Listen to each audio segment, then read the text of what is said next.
Bueno, retomamos. Dijimos que en esta segunda parte vamos a hablar del carácter identitario de la escuela católica, específicamente qué acontece en la escuela que la convierte en una escuela católica.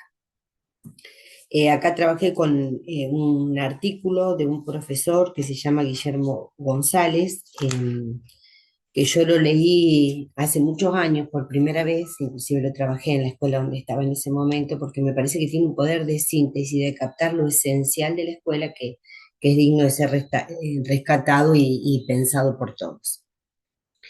Y este profesor se hace una pregunta: ¿cuándo y por qué una escuela es católica? Uno también se la podría hacer, uno tiene respuestas, si nos preguntasen, uno diría, ¿no? ¿Qué es lo que uno piensa? Bueno, vamos a ver si está en consonancia con eso que dice este hombre. Dice, la escuela no es católica, primero parte de las negaciones. La escuela no es católica porque su administración está en manos de la iglesia, ni por su pertenencia pastoral, ni porque tenga el nombre de un santo o de una advocación mariana, ni por su proximidad al templo, ni por los objetos religiosos que en ella se encuentran como signos sagrados, ni por la presencia de religiosas o de sacerdotes en la institución, ni porque en ella acontecen o se realizan celebraciones litúrgicas, ni por los momentos de oración que se viven en ella, rosarios, Via Crucis, la proclamación de la palabra antes de comenzar cada jornada, ni por el espacio de formación religiosa que integra su proyecto curricular. Nada de esto por sí solo le confiere identidad a la escuela católica. Tampoco es católica por la suma de todas estas cosas, aunque cada una de ellas es valiosa, necesaria, constitutiva, no puede dejar de estar porque constituye la esencia, pero cada una de ellas por sí sola o sumadas aún siguen siendo insuficientes, a pesar de que fuesen realizadas con un nivel de excelencia. Entonces uno dice, no entiendo nada. ¿Y entonces, ¿dónde radica la identidad de una escuela católica? Cristo es el fundamento del proyecto educativo de la escuela católica. Cristo. Los valores del Evangelio vividos y enseñados por Jesucristo se tratan de vivir en lo cotidiano. Los criterios del Evangelio se convierten en normas y hábitos de la cotidianeidad del centro. En la otra parte de la charla, en el primer módulo, habíamos visto que los valores solos no pueden ser reclamados, deben ser vividos y solo se aprenden por experiencia de interactuar con personas que los vivan en los diferentes ambientes, como la fe. La fe se aprende o se recibe, eh, es un don de Dios, pero la fe se acrecienta y se madura en contacto con personas que creen, que admiramos por cómo creen. Yo quiero creer como ellos, como decían con las primitivas comunidades, ¿no? Cómo se aman, queremos de alguna manera vivir como los de estas primitivas comunidades. Bueno, eso debe pasar en la escuela. Debe vivir los valores, las virtudes y los valores que Cristo vivió como el hombre perfecto. No hay proyectos educativos neutros. En todo proyecto educativo subyace una concepción del hombre. En la escuela católica el proyecto del hombre es un hombre cuyo modelo es Cristo. El perfil del egresado de una escuela católica debe ser un hombre que desea al menos sentir, pensar y actuar como el Señor. Al menos tratar de intentarlo. Aunque, como dijo una vez un sacerdote, aunque a la mañana diga Señor, cuando me levanto a la mañana mi primer pensamiento, Señor, te ofrezco este día, todo lo que hoy haga va a ser para tu gloria. Y a la noche cuando me acuesto digo, perdón Señor, pero al menos desear cada mañana hacer esa oración y pretender vivir como Cristo nos enseña. Toda concepción de vida está fundada en una escala de valores que debe ser compartido por todos los miembros de la comunidad, aunque en diferentes grados de adhesión, pero debe ser compartida por todos. En estos valores creemos en la comunidad, en estos valores, a estos valores adherimos, estos valores sustentan nuestro quehacer educativo, estos valores están configurando nuestro ser. Sin esta concepción cristiana de la realidad, Si esta concepción cristiana de la realidad no es compartida por todos los miembros de la comunidad, entre paréntesis, como le dije recién, aunque sean diferentes grados de adhesión o de convicción, se generan ruidos, contradicciones, antitestimonios. Y en vez de ser canales de gracia, muchas veces somos obstáculos, no dejamos hacer a Dios. Yo tenía una profesora que siempre decía que el educador, acuérdense lo que le dije a quienes me refiero cuando hablo de educador, es pedestal o es lápida, o sirve para lanzar al alumno a la vida, a la construcción de su proyecto de vida, a la edificación de su propio ser, o es lápida, nos destruye. Bueno, este, tenemos que procurar siempre pedirle al Señor nunca ser obstáculos de su gracia. Por eso, primera cosa, actuamos como cuerpo. Somos un cuerpo eclesial enviado, decía en el primer módulo. Entonces, ese cuerpo debe compartir estos valores humanos y cristianos, porque solo en contacto con esas personas que lo practican, el alumno los hará suyos. Una cosa es hablar de Cristo y otra es tratar de vivir lo cotidiano como Cristo nos enseña. Tremendamente difícil. En la escuela católica lo específico es que los saberes, los contenidos, los estilos pedagógicos, las diferentes gestiones, la administrativa, la de servicio, la económica, los proyectos institucionales, tienen en Jesús de Nazaret, en su vida, en su pasión, en su muerte y resurrección, la riqueza que carga de sentido todo lo que allí se hace y se vive. No hablamos, no proclamamos, no anunciamos únicamente. Vivimos lo que decimos, si no nos constituye un testimonio, no nos convertimos en testigos. Y lo valioso es ser testigos, cada uno con el tamaño de su luz, pero ser testigos.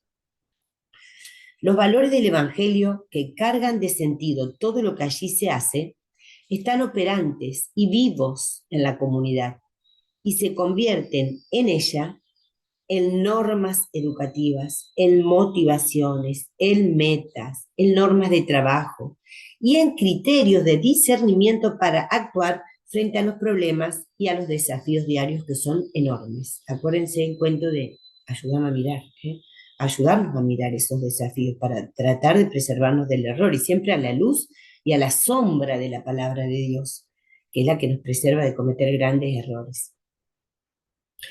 Hay que tener siempre presente que los valores se internalizan y se aprenden como la fe por experiencia en los diferentes ambientes en que interactuamos, como ya lo dije más de una vez. Pero ¿cuál es el peligro? Que los antivalores también. Los antivalores también se aprenden por experiencia en las comunidades en las que interactuamos. Existen verdaderas escuelas católicas que lo son efectivamente, aunque con las imperfecciones propias de la naturaleza humana. Es necesaria la conciencia de identidad. ¿Quiénes somos? ¿Para qué existimos? ¿Quién nos envió? ¿Por qué nos envió? ¿Para qué nos enviaron? Eso es la conciencia de identidad. La audacia y la valentía para vivirla ante los desafíos actuales que no son pocos, ni son sencillos, ni son fáciles de superar muchas veces. Pero siempre con esta frase que me viene en este momento a la cabeza del Evangelio: Señor, en tu nombre echaré las redes, y si las recojo sin nada, en tu nombre las volveré a entrar, las volveré a echar, siempre en tu nombre, Señor. Recordando siempre que hay una presencia del Espíritu Santo que marca camino, siempre una asistencia del Espíritu Santo, siempre una riqueza de la gracia que nos acompaña y que nos asiste en la labor. Nunca hay que olvidar que hay una presencia que solo se ve en la fe. No lo podemos ver caminando por las galerías de la escuela ni dando vueltas en las aulas, pero sabemos que está. Hay una presencia que solo se ve en la fe, o en los salones parroquiales, ¿no? Que atraviesa toda la realidad escolar. Es una discreta omnipresencia, al estilo del Señor, no puede ser de otra manera. Es una discreta omnipresencia que pone clima y que da sentido a la tarea. Hay que estar atentos para descubrir esa presencia, hay que aprender a ver los signos de esa presencia en la vida de la comunidad.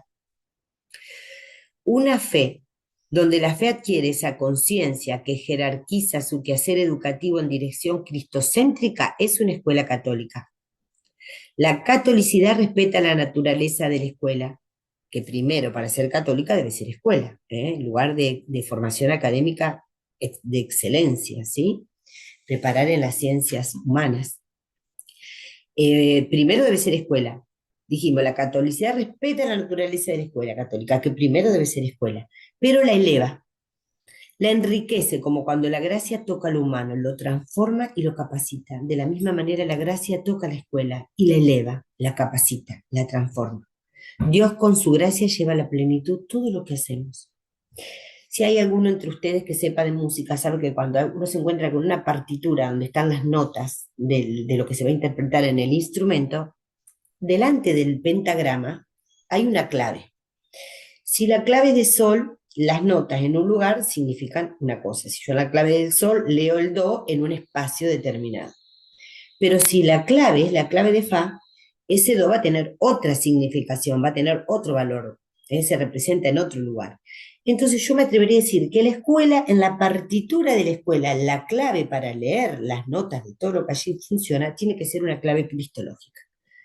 Si no es con clave cristológica, lo que acontezca en las escuelas nos va a abrumar, porque no son fáciles las realidades, no somos fáciles las personas. A veces las escuelas católicas son lugares donde vivimos todo lo contrario de lo que deberíamos vivir. Entonces, siempre esperanzados en que el Señor hace nueva todas las cosas cuando ponemos a su disposición todo lo que somos, todo lo que tenemos, como en el milagro que vimos de los panes y de los peces, con la canción de esto que soy, esto te doy.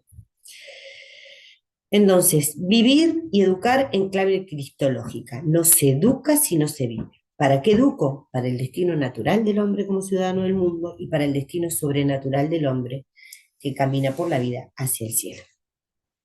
La escuela católica es consciente de sus limitaciones para desarrollar su proyecto educativo. Sabe que debe alimentarse con la palabra de Dios y autoevaluarse constantemente a la luz de las enseñanzas del Señor. Sin esta referencia constante al Señor, sin el encuentro con Él, se alejará de su misión y de su fundamento.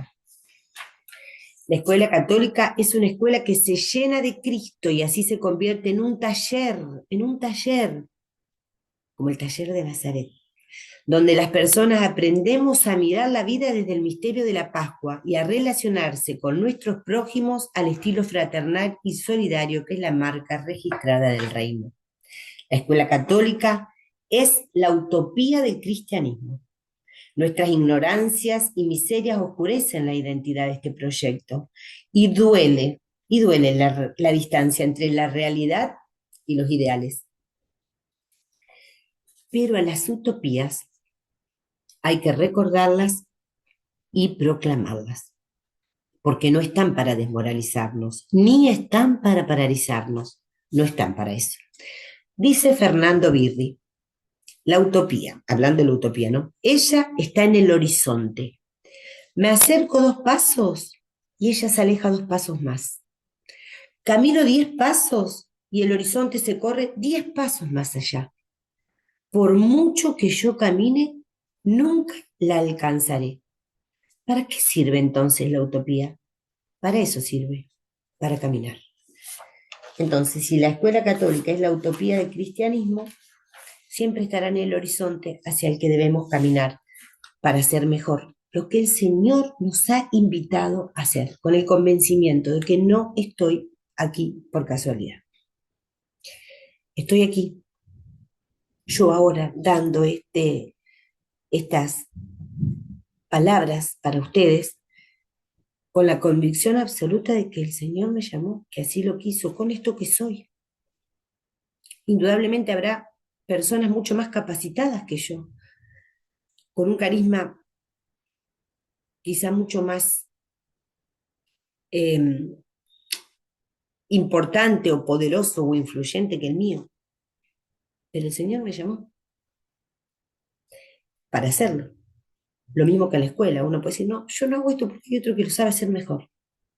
Pero el Señor te llamó y quiere que lo hagas vos con esto que Él te dio. Otro lo hará mejor, otro lo hará peor. A Él nos llamará a hacer otra cosa. Hoy, en la escuela, tenés que hacer lo que el Señor te llamó a hacer. Con esa convicción nos ponemos en camino. Pero vamos a hablar del educador católico. No voy a volver a hacer referencia a lo que digo cuando digo el educador. Habrá puntos de diferencia entre el educador católico de una escuela y el catequista, pero hay muchos puntos de encuentro y cada uno tendrá que hacer esa síntesis personal, como le dije al principio, en su cabeza y en su corazón. El educador católico, algunas características distintivas. Vive desde su fe, su vocación, su apostolado. Se sabe y se siente miembro de la iglesia y enviado por ella para cumplir su misión y su tarea educativa. No voy como un francotirador, no voy solo porque quizás me se me ocurrió que voy a trabajar en la escuela, no. Está enviado por la iglesia. Si uno lo vive de esta manera, su acción en la escuela va a ser totalmente distinta a que si es un trabajo y voy porque quiero. Voy enviado por la iglesia. Y si voy enviado por la iglesia, voy porque Cristo así lo quiere. En su persona, en su vida profesional, debe haber logrado la doble síntesis entre fe y cultura y fe y vida. ¿Qué significa esto? Fe y vida. Para poder dar testimonio, debe tener una rica vida espiritual.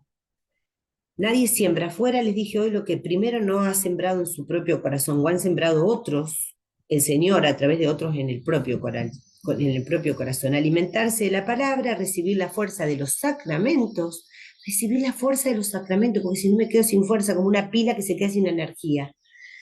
Este apostolado al que ha sido llamado está orientado a la santificación personal y a la santificación de otros, pero no porque yo los voy a volver santos, yo los voy a poner en contacto con aquella fuerza, con aquel misterio que va a ir transformando sus vidas. Mientras más viva el educador o el catequista, el modelo que es Cristo, mientras más procura asemejarse con la distancia de lo humano, ¿no? Cuanto más procura asemejarse a su persona, más creíble será su testimonio, más movilizará con su ejemplo.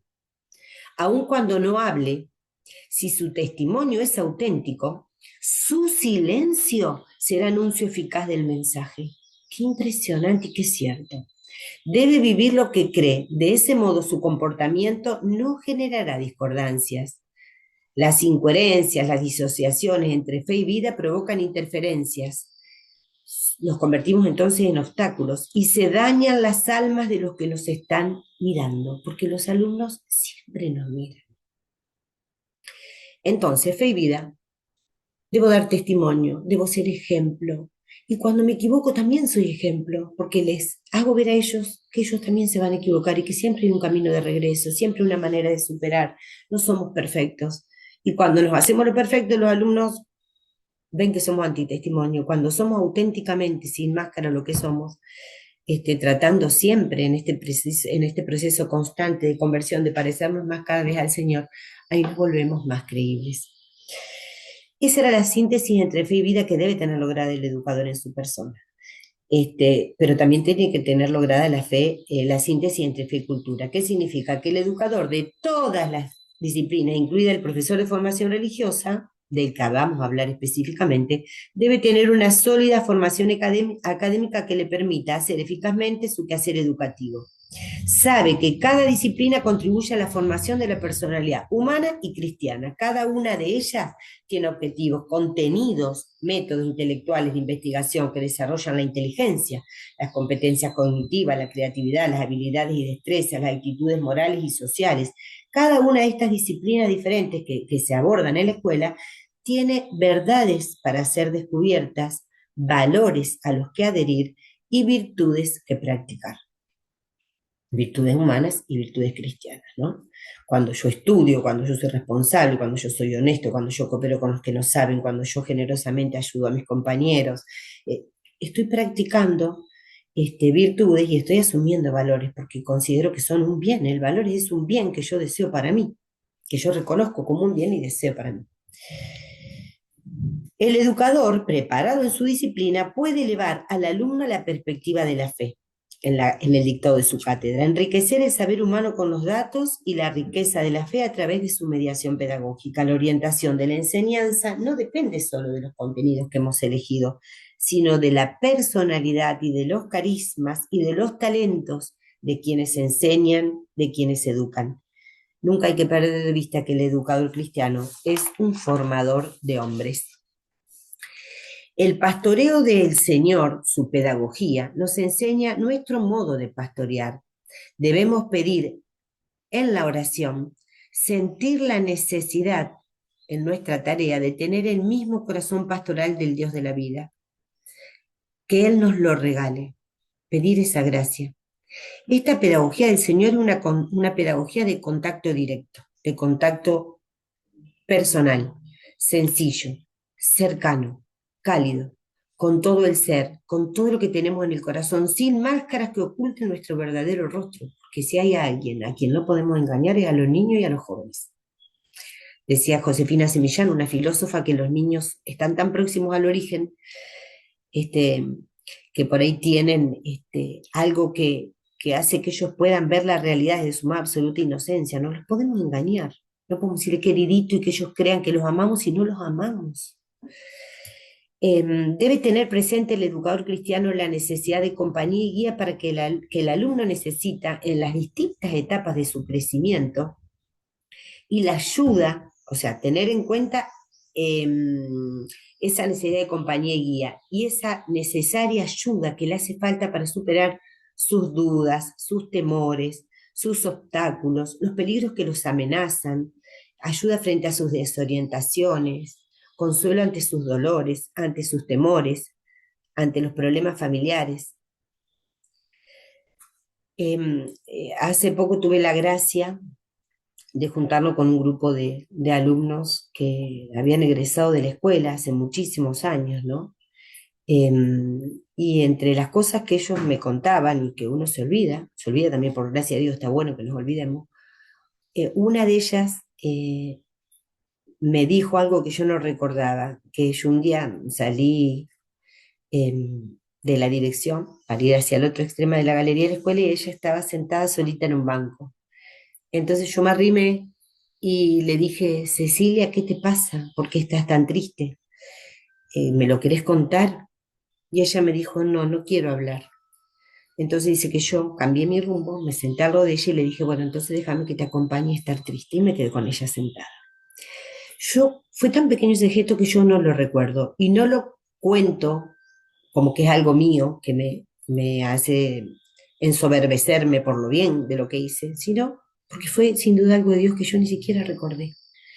Pero cuánto calor le podemos dar a alguien que está mal, aun cuando estemos en silencio, y ellos sientan que los amamos, y porque los amamos, te quiero acompañar aunque sea en silencio. Esos gestos pedagógicos, esos gestos de amor, esos gestos misericordiosos, de los que está repleto el Evangelio, nos enseñan el estilo de este pastoreo, ¿no?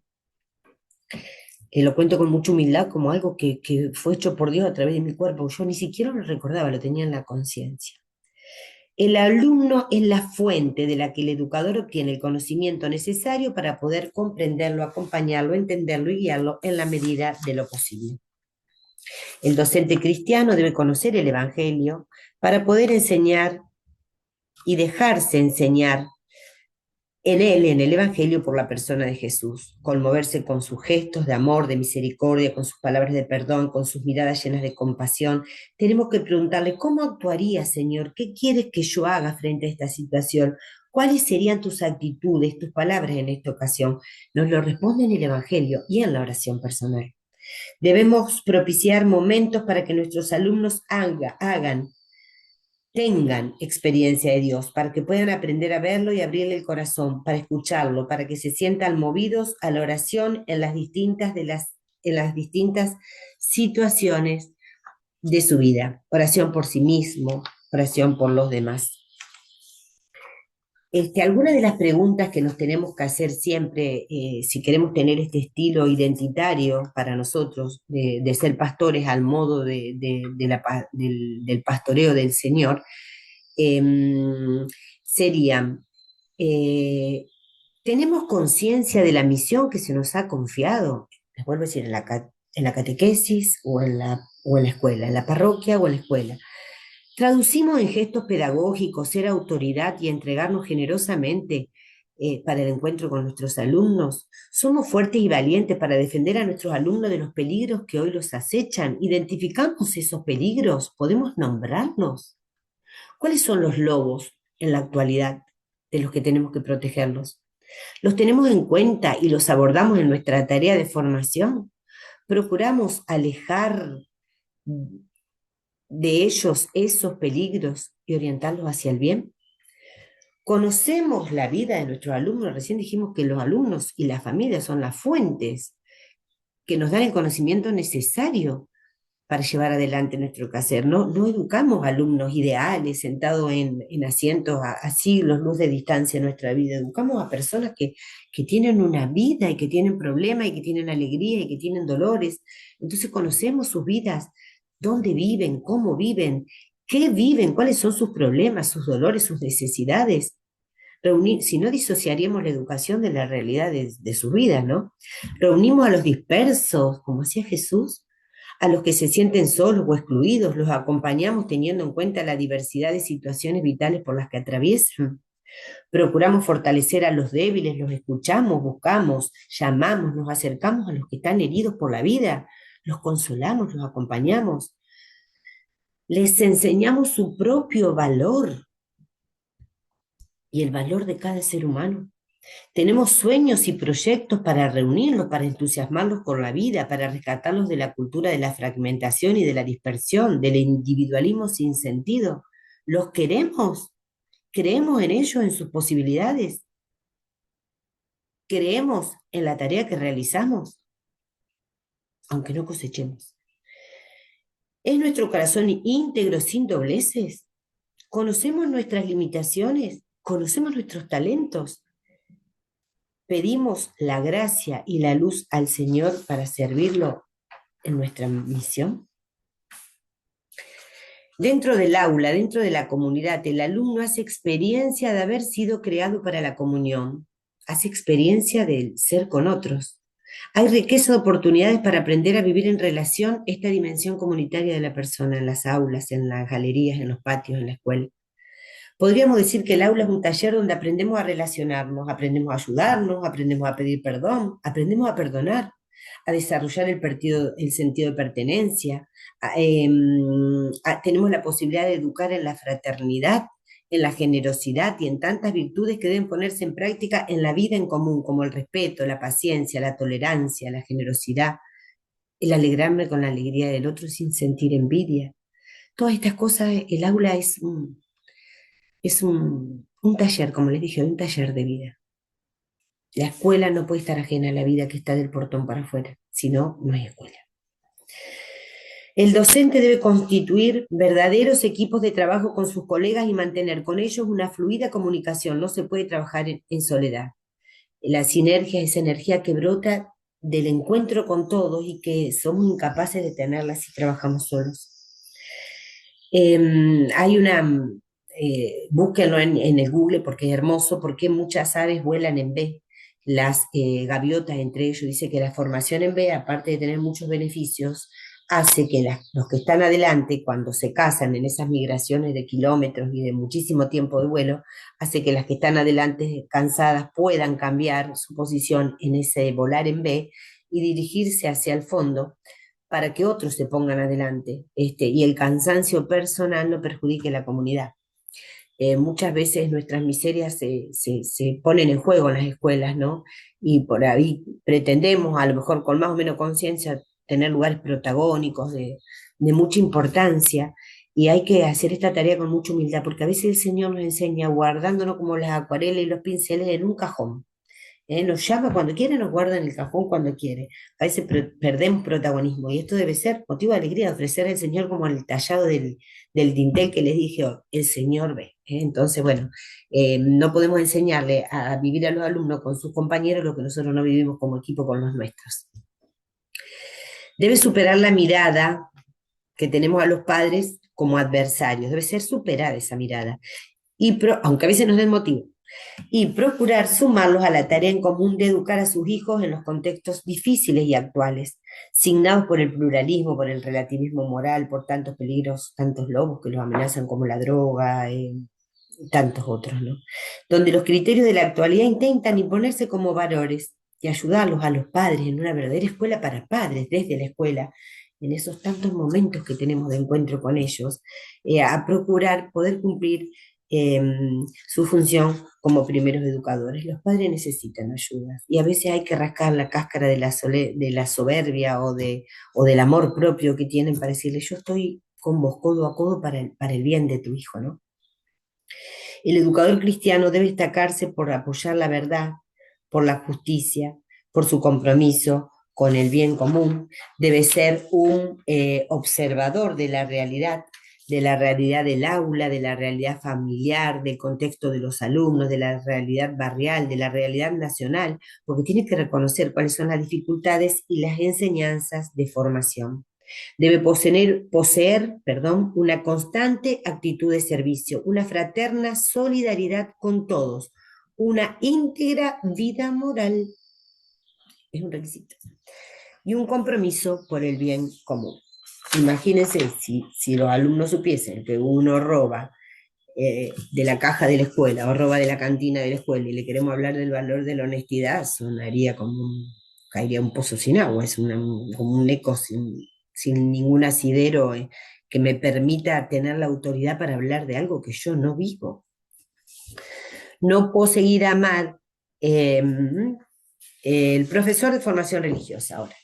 Perdón, cuando yo le dije lo del contacto con el Evangelio, o sea, cuando hablamos recién de que debo procurar momentos de experiencia de Dios, donde el alumno pueda al menos presentir esa presencia. Ahora lo vamos ver bien con el profesor de formación religiosa, pero quiero leerlos algo cortito que a mí me gustó mucho, que dice: bien meditado, el Evangelio es todo él una oración.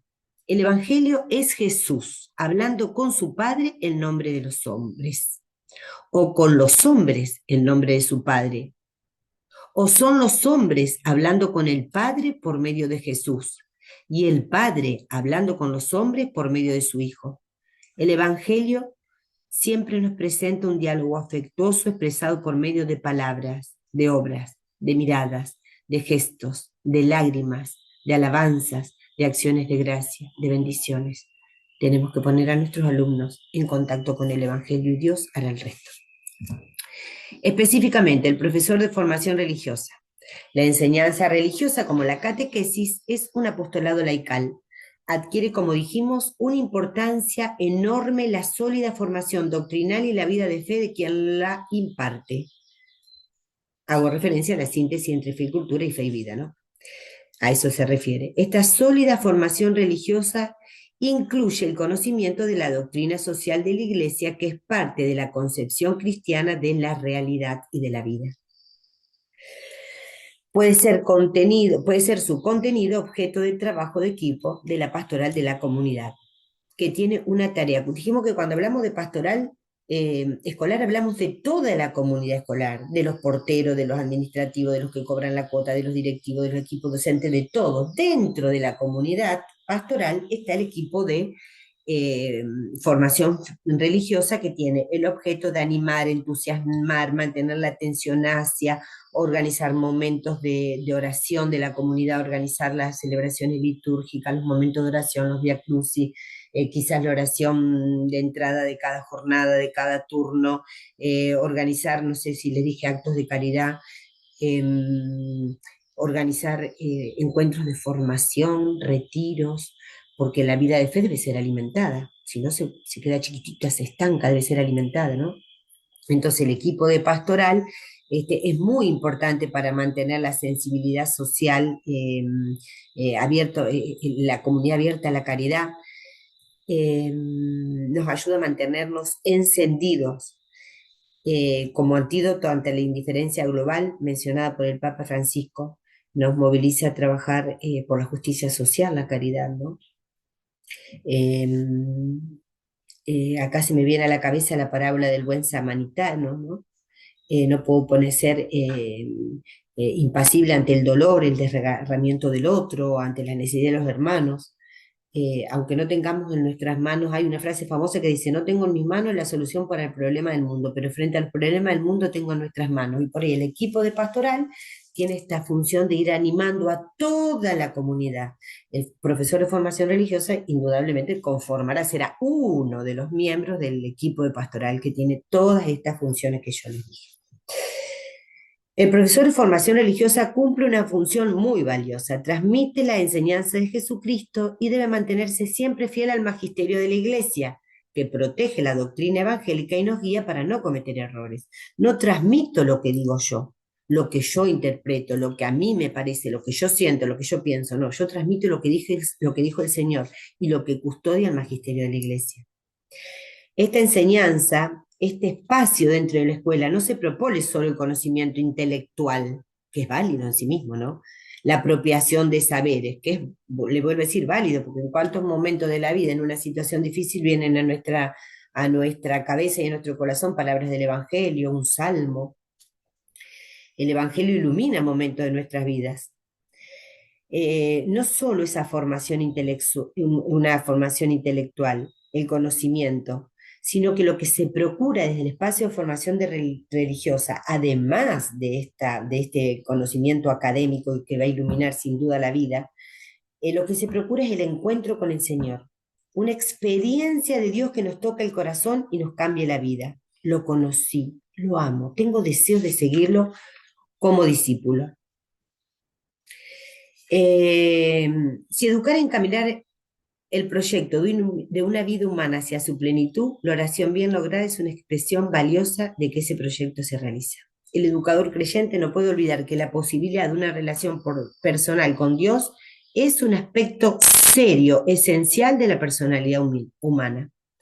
Ayudar al discípulo en el descubrimiento de Dios como Padre con quien se puede vivir en estrecha relación de hijo no es el apéndice secundario de un programa. Aquí tal vez más que en otros sectores de la vida entra en juego con un papel preponderante la experiencia personal del educador. Puede explicarse magistralmente la geografía del África sin haber viajado nunca al África, pero es imposible transmitir contagiosamente, con entusiasmo, la posibilidad de la comunicación con Dios en la oración sin haberlo vivido. El educador que experimentó la oración enraizada en la vida sabrá descubrir el momento en que el Espíritu Santo hace posible y viviente la relación filial con el Padre. Esto exige estar atentos al Espíritu que se manifiesta operante en el amor, en el asombro, en la preocupación por el problema de un compañero, en el dolor por el sufrimiento de alguno de los hermanos, en la alegría que se contagia y se convierte en plegaria fresca de acción de gracias. Así los alumnos son guiados hasta el umbral del encuentro con Dios. Entonces, el profesor de formación religiosa debe lograr una formación académica sólida de los alumnos que sepan dar razones de por qué creen, que sepan recordar un pasaje del Evangelio que ilumine una situación de la vida, que conmueva, que motive a ponerse en oración. Debe fomentar, propiciar momentos de encuentro para que los chicos tengan experiencia de Dios. Imposible hacerlo si él no lo vive primero. No puedo seguir y amar a quien no he conocido con la inteligencia y a través de la experiencia. Por eso hemos de procurar la experiencia de su presencia en el silencio y la intimidad de la oración personal y comunitaria, en los signos sagrados de la liturgia, en la gracia santificante de los sacramentos, en la palabra proclamada y recibida en el corazón. Experiencias todas que nos hacen percibir, que nos enseñan a valorar las realidades espirituales. Es muy valioso traer la historia de la salvación al hoy, para iluminar este hoy. Reconocer las intervenciones de Dios en la historia del pueblo de Israel para poder luego hacer memoria de las intervenciones de Dios en nuestras propias vidas personales y en la vida de la comunidad. Que si hacemos memoria entre todos, nos sorprenderá la cantidad de veces que el Señor se ha hecho presente en la comunidad para ayudarnos, así como en la vida. Proclamaremos a un Dios vivo que actúa entre nosotros y en nosotros. El laico católico hoy más que nunca necesita una sólida fe. Obvio que hablamos de una sólida formación académica, ¿no? Una sólida formación a la fe, una firme esperanza que lo haga sembrar con la alegría, con confianza, ya que no podrá percibir en plenitud los frutos de su tarea. El laico sabe que aún en medio de las tormentas y de las grandes crisis de la vida, el Señor no ha perdido el timón. Entonces puede mantener, aún en los momentos de mucho desánimo y desaliento, una esperanza firme en el Señor. Y decírselo, Señor, nosotros no podemos más. Señor, yo ya no sé más qué hacer. Lo ponemos en tus manos, porque vos sos el que maneja la historia de la humanidad y de cada hombre, respetando siempre la libertad. Una creciente caridad debe amar a los alumnos y a Cristo en ellos. A veces, a un Cristo desfigurado en los alumnos por el polvo del camino, por las situaciones de vida que han atravesado, por tanto dolor. Solo el amor abre los corazones, solo el amor abre los corazones para dar y para que el otro pueda recibir lo que yo quiero darle. Esta fe, esta esperanza y esta caridad reciben su fuerza de la palabra viva de Dios, de los sacramentos y de la oración como encuentro. Y ahora, para terminar, espero que me hayan entendido porque quise por ahí hablar de tantos temas y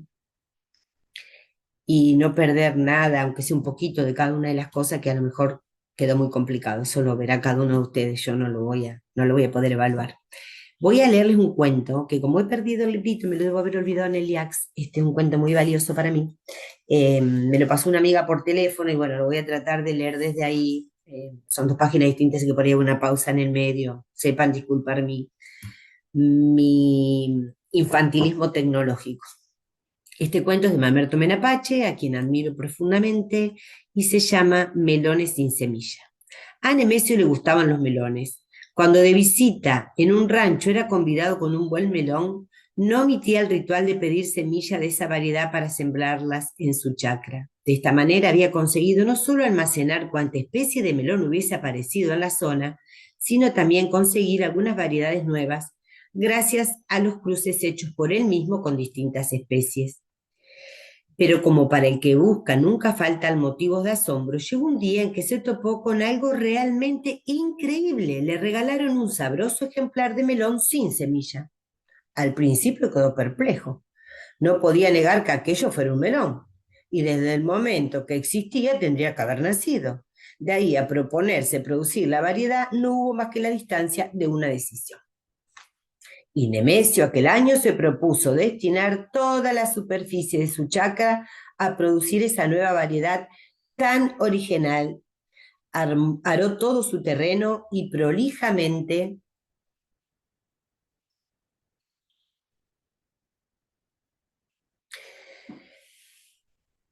desarraigó de él los rizomas de las gramillas. Con el rastrillo emparejó y desterronó lo arado. Y finalmente midió las distancias a fin de ubicar los surcos. De punta a punta trazó las líneas rectas como renglones de un cuaderno. Cuando tuvo todo preparado, comenzó la verdadera tarea. Colocándose en la cabecera del primer surco, abrió con la punta del pie un pequeño hoyo en la tierra y metiendo la mano en el bolsón que formaba con el poncho, hizo ademán de sacar algo que simuló colocar delicadamente en el hoyito.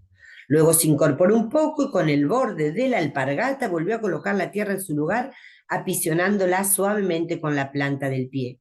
2 pasos más adelante realizó la misma operación con idéntica meticulosidad y repitiendo los gestos habituales en la siembra de melones. Solo que en esta especialísima circunstancia había un detalle omitido, la semilla. Y así recorrió toda la extensión del surco y de la misma manera la de todos los demás. Una jornada entera le llevó el trabajo prolijamente realizado. Precisión y destreza se derrocharon por igual. Lo único que faltó fue la semilla, y bastó ese solo detalle para que aquel año Nemesio se quedara sin melones. Porque para conseguir lo que pretendía, Nemesio había ingenuamente creído, que se le exigía realizar todo el esfuerzo de la siembra, suprimiendo simplemente aquel elemento. Cuando recuerdo a Nemesio, siempre me vienen a la memoria aquellos que pretenden conseguir frutos del apostolado, realizando un enorme esfuerzo, pero olvidándose de la oración, de la semilla. Les agradezco la paciencia, espero que hayan entendido algo de lo que quise contarles, compartirles. Las palabras siempre se quedan a medio de camino, siempre se quedan cortas. Bueno, espero que Dios bendiga generosamente su apostolado, siempre nos da mucho más de lo que nos pide, siempre llenará nuestras alforjas con lo que necesitamos para ir sembrando por la vida. Así que gloria al Padre, al Hijo y al Espíritu Santo, como era en el principio, ahora y siempre, por los siglos de los siglos. Amén. Nuestra Señora de Guadalupe, ruega por nosotros, en el nombre del Padre, del Hijo y del Espíritu Santo. Amén.